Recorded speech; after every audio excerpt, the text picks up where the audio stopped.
Matric की परीक्षा की तैयारी करने वाले हमारे जितने भी प्रिय साथी भाई बहन हैं उनका बहुत बहुत स्वागत है। आइए मेरे साथियों, आज क्लास 10th के हिंदी के अध्याय 5 को देखेंगे। अध्याय 5 का नाम है नागरी लिपि। यह बहुत ही अच्छा चैप्टर है साथियों, इसको अंत तक आप जरूर देखिएगा। अगर चैनल पर पहली बार है तो लाइक कीजिएगा, सब्सक्राइब कीजिएगा, जिससे अपने आने वाले जितने भी नोटिफिकेशन हैं आपको मिलते रहेगा। और इससे पीछे क्लास अभी तक आपने नहीं देखे हैं तो प्ले लिस्ट में जाइए, क्लास 10th हिंदी लिखा हुआ है, आप उसको सारी क्लास कर लीजिए। और साथ में SST साइंस सब है, उस पर क्लास निश्चित कीजिए। तो चलते हैं अध्याय 5 का क्वेश्चन नंबर पहला। क्वेश्चन नंबर पहला कहता है, किस शासक ने ऐसा सिक्का चलाया जिस पर नागरी लिपि में रामसिंह शब्द अंकित है। नागरी लिपि में रामसिंह शब्द अंकित है। तो इसका राइट आंसर हो जाएगा बादशाह अकबर ने। ऑप्शन नंबर ए इसका राइट आंसर हो जाएगा। नेक्स्ट क्वेश्चन है, चंद्रगुप्त विक्रमादित्य का व्यक्तिगत नाम क्या था। तो इसका व्यक्तिगत नाम क्या था, तो यह था देव। क्या था? देव था। ऑप्शन नंबर सी इसका राइट आंसर हो जाएगा। नेक्स्ट है, काशी क्या है। तो काशी क्या है साथियों, काशी है देवनगरी है। मेरे साथियों काशी देवनगरी है। ऑप्शन नंबर 20 का राइट आंसर है। नेक्स्ट है, कर्नाटक प्रदेश का श्रवणबेलगोला स्थान किसका प्रसिद्ध तीर्थ स्थल है। तो किसका प्रसिद्ध तीर्थ स्थल है साथियों बताइएगा। यह है जैनों का। किनका है? जैनों का है। ऑप्शन नंबर डी इसका राइट आंसर हो जाएगा। नेक्स्ट है, धारा नगरी का कौन शासक अपने विद्यानुराग के लिए इतिहास में प्रसिद्ध है। तो इसका राइट आंसर क्या हो जाएगा। इसका राइट आंसर हो जाएगा परमार शासक भोज। ऑप्शन नंबर सी इसका राइट आंसर हो जाएगा। नेक्स्ट है, मराठी, नेपाली और नेवारी भाषाओं की लिपि क्या है। याद रखिएगा साथियों, मराठी, नेपाली और नेवारी भाषाओं की लिपि क्या है। तो इसका राइट आंसर हो जाएगा देवनागरी। साथियों आप जानते हैं, आप भी हिंदी में लिखते हैं तो लिपि में क्या लिखते हैं, देवनागरी। इसलिए ऑप्शन नंबर डी इसका राइट आंसर हो जाएगा। नेक्स्ट है, गुणाकर मूले ने मिडिल स्तर की पढ़ाई किस भाषा में की है। तो किस भाषा में की है, तो मराठी भाषा में की है। ऑप्शन नंबर ए इसका राइट आंसर हो जाएगा। नेक्स्ट है, मूले ने अंग्रेजी व हिंदी की पढ़ाई कहाँ पर की। हिंदी और अंग्रेजी की पढ़ाई कहाँ पे किए थे, तो वह किए थे वर्धा में।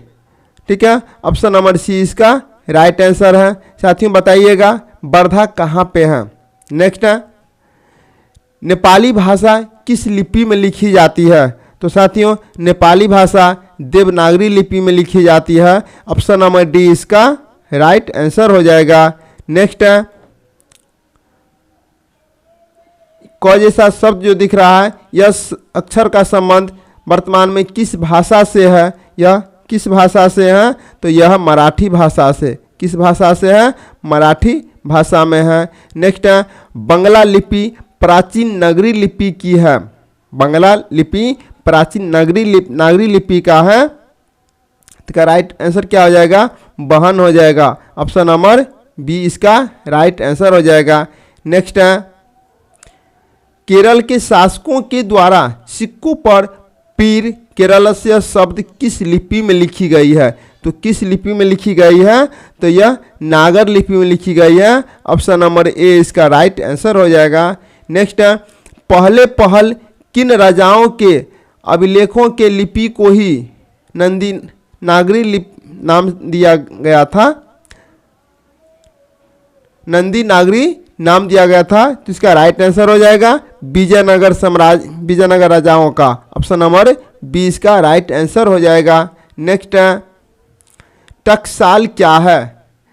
टकसाल का संबंध है, तो टकसाल का संबंध है सिक्कों से। मेरे साथियों इसका राइट आंसर हो जाएगा ऑप्शन नंबर ए। नेक्स्ट है, श्रवणबेलगोला स्थान का संबंध है। तो श्रवणबेलगोला स्थान का संबंध है जैन धर्म से। किससे है, जैन धर्म से है। नेक्स्ट है, नागरी लिपि शीर्षक निबंध के निबंधकार हैं। तो किन के निबंधकार हैं, गुणाकर मूल्य, ऑप्शन नंबर ए इसका राइट आंसर हो जाएगा। नेक्स्ट है नागरी लिपि शीर्षक पाठ किस पुस्तक से लिया गया है? तो यह भारतीय लिपियों की कहानी पुस्तक से लिया गया है, ऑप्शन नंबर बी इसका राइट आंसर हो जाएगा। नेक्स्ट है मराठी भाषा की लिपि कौन सी है? तो मराठी भाषा की लिपि देवनागरी है। याद रखिएगा साथियों, मराठी भाषा की लिपि देवनागरी है। नेक्स्ट है सिद्धम क्या है? सिद्धम क्या है? तो साथियों बताइएगा सिद्धम क्या है? तो सिद्धम एक प्रकार की लिपि है। क्या है? एक प्रकार की लिपि है, इसलिए ऑप्शन नंबर डी इसका राइट आंसर हो जाएगा। नेक्स्ट है किसे देवनागरी की संज्ञा दी गई है? देवनागरी की संज्ञा किसे दी गई है? तो यह दी गई है काशी का, ऑप्शन नंबर बी इसका राइट आंसर हो जाएगा। नेक्स्ट है मालवा में नगर नागर लिपि का इस्तेमाल होता है, ऐसा किसने कहा? ऐसा किसने कहा है? तो यह कहा है अलबेरुनी ने, ऑप्शन नंबर ए इसका राइट आंसर हो जाएगा। अलबेरुनी ने बोले हैं। नेक्स्ट अमोघ वर्ष कौन था? अमोघ वर्ष कौन था? तो साथियों बताइएगा कौन था? यह था प्रख्यात राष्ट्रकूट राजा थे, ऑप्शन नंबर बी इसका राइट आंसर हो जाएगा। नेक्स्ट है मिहिर भोज की ग्वालियर प्रशस्ति किस भाषा में है? तो यह किस भाषा में है? तो यह है संस्कृत भाषा में, ऑप्शन नंबर सी इसका राइट आंसर हो जाएगा। नेक्स्ट है बेतमा कहाँ है? तो बेतमा कहाँ है? यह इंदौर के पास है। कहाँ है? इंदौर के पास है, ऑप्शन नंबर ए इसका राइट आंसर हो जाएगा। नेक्स्ट है ईसा की 14वीं से 15वीं सदी के विजयनगर के शासकों ने अपने लेखों की लिपि को कहा है। तो अपने लेखों की लिपि को कहा है नंदी नागरी। क्या बोले हैं? नंदी नागरी बोले हैं, ऑप्शन नंबर ए इसका राइट आंसर हो जाएगा। नेक्स्ट है हिंदी लिखी जाती है, हिंदी किस लिपि में लिखी जाती है? तो हिंदी देवनागरी लिपि में लिखे जाते हैं। आप लोग परीक्षा देते हैं तो उस समय लिखा जाता है कि किस लिपि में लिखना है, वह लिपि दिया हुआ था तो हम लोग लिखते हैं देवनागरी लिपि, ऑप्शन नंबर ए इसका राइट आंसर हो जाएगा। नेक्स्ट है विजयनगर के राजाओं के लेखों की लिपि को क्या नाम दिया गया? अथवा विजयनगर के शासकों के लेख किस लिपि में हैं? तो साथियों यह किस लिपि में है? तो यह है नंदी नागरी लिपि। क्या हो जाएगा? नंदी नागरी लिपि हो जाएगा, ऑप्शन नंबर सी इसका राइट आंसर हो जाएगा। नेक्स्ट है नागरी लिपि कब एक सार्वदेशिक लिपि थी? तो इसका राइट आंसर हो जाएगा 8वीं से 11वीं सदी में, ऑप्शन नंबर सी इसका राइट आंसर हो जाएगा। नेक्स्ट है पहले दक्षिण भारत की नागरी लिपि क्या थी? तो पहले दक्षिण भारत की नागरी लिपि क्या थी? तो यह थी सिद्धम। क्या थी? सिद्धम थी, ऑप्शन नंबर डी इसका राइट आंसर हो जाएगा। नेक्स्ट है गुणाकर मूले का जन्म कब हुआ था? तो गुणाकर मूले का जन्म 1935 ईस्वी में हुए थे, ऑप्शन नंबर ए इसका राइट आंसर हो जाएगा। नेक्स्ट है गुणाकर मूले का जन्म कहाँ हुआ था? तो गुणाकर मूले का जन्म महाराष्ट्र में हुआ था, ऑप्शन नंबर सी इसका राइट आंसर हो जाएगा महाराष्ट्र। परमार शासक भोज कहाँ के रहने वाले थे? तो परमार शासक भोज धारा नगरी के रहने वाले थे। कहाँ के रहने वाले थे? धारा नगरी के रहने वाले थे, ऑप्शन नंबर ए इसका राइट आंसर हो जाएगा। नेक्स्ट है गुप्तों की राजधानी को क्या कहा जाता था? तो गुप्तों की राजधानी को देवनगर कहा जाता था, ऑप्शन नंबर डी इसका राइट आंसर हो जाएगा, देवनगर कहा जाता था। नेक्स्ट है गुणाकर मूले ने विभिन्न विषयों पर कितने निबंध लिखे हैं? तो विभिन्न विषयों पर कितने निबंध लिखे हैं? तो 2500 से अधिक निबंध लिखे हैं, ऑप्शन नंबर बी इसका राइट आंसर हो जाएगा। नेक्स्ट है भारतीय लिपियों की कहानी किनकी प्रसिद्ध रचना है? तो यह किनकी प्रसिद्ध रचना है? तो गुणाकर मूले की प्रसिद्ध रचना है, ऑप्शन नंबर ए इसका राइट आंसर हो जाएगा। नेक्स्ट है इस्लामी शासक का संबंध, इस्लामी शासक का आरंभ काल है, तो इस्लामी शासक का आरंभ काल कब है माना गया है, तो यह 12वीं सदी में माना गया। ऑप्शन नंबर ए इसका राइट आंसर हो जाएगा। नेक्स्ट है गुनाकर मूले की मृत्यु कब हुई, तो गुनाकर मूले की मृत्यु जो है 2009 ईस्वी में हुए हैं। ऑप्शन नंबर डी इसका राइट आंसर हो जाएगा।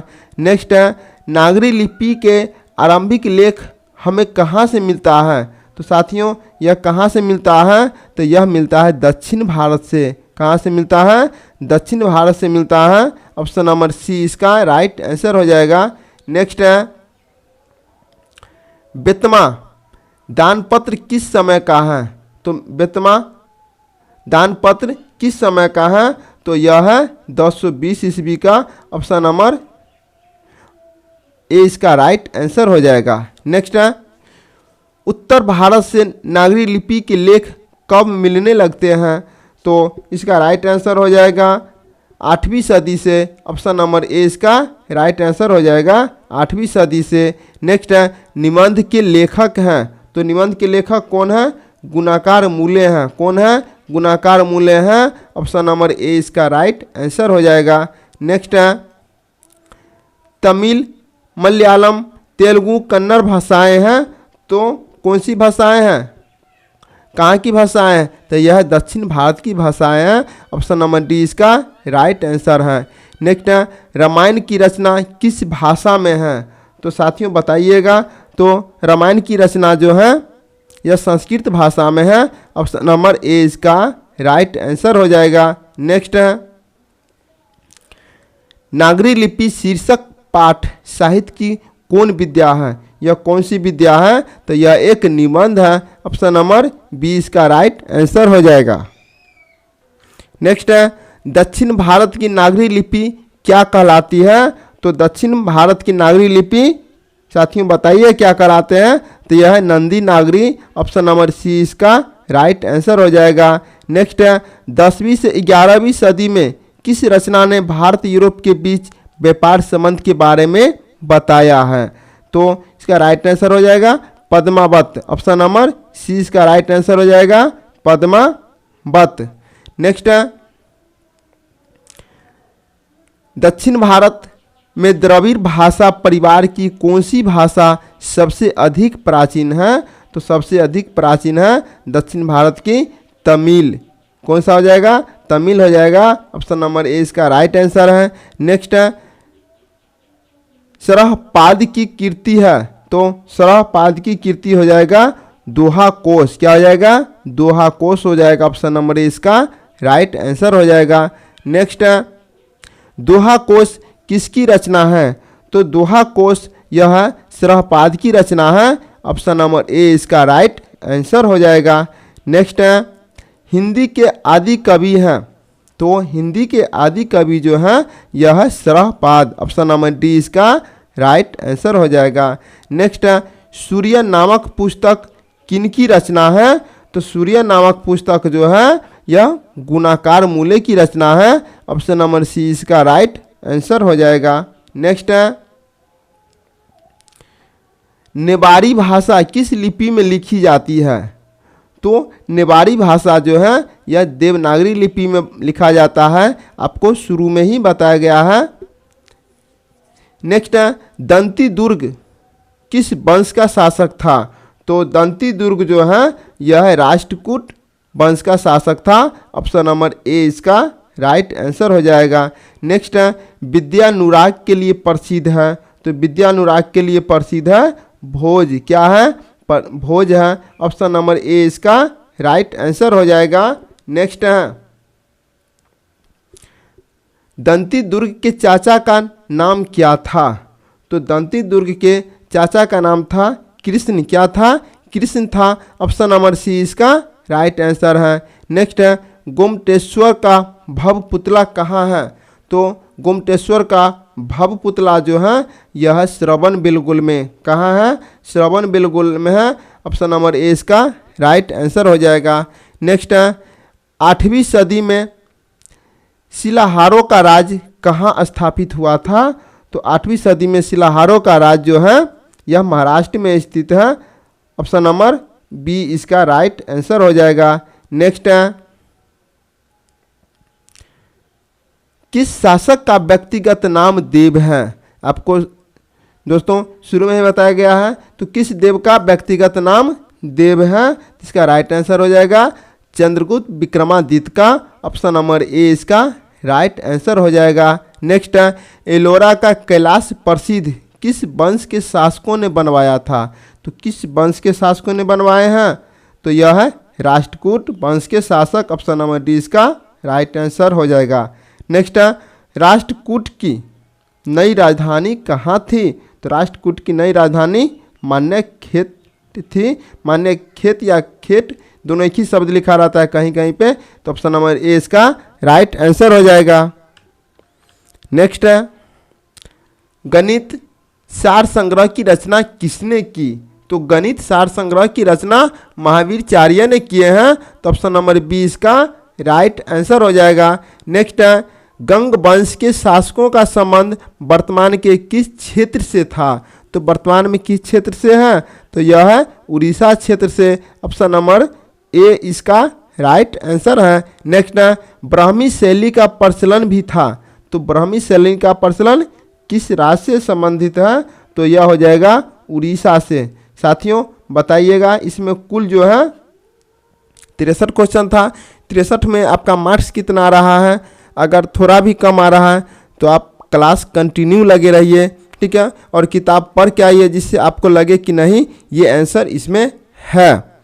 तो आप कोई भी क्लास देखिए, अंत तक आप ज़रूर देखिए। अगर चैनल पर नए हैं तो लाइक कीजिए, जिससे आपको दोस्तों को भी नोटिफिकेशन आते रहेगा और आपको भी आते रहेगा। तो फिर मिलेंगे नेक्स्ट क्लास में, तब तक के लिए जय हिंद, वंदे मातरम।